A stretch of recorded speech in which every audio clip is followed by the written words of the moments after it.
তো বন্ধুরা আমরা এখন আছি, এই দেখো পশুপতি ফাটাক। আমরা এখন মানে লামাহাটা থেকে বেরিয়ে যাব হচ্ছে মিরিক।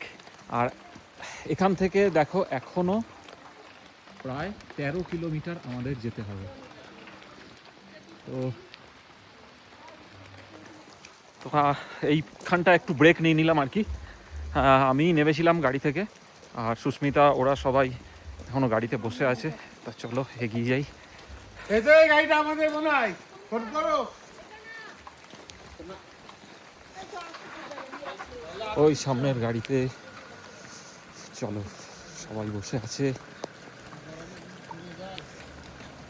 উঠে যাই। সুস্মিতা মনে হয় ঘুমিয়েই পড়েছে, বুঝলে বন্ধুরা। কি গো, ঘুমিয়ে পড়লে? ওই তাকাও তাকাও, তাও তো ঠিক।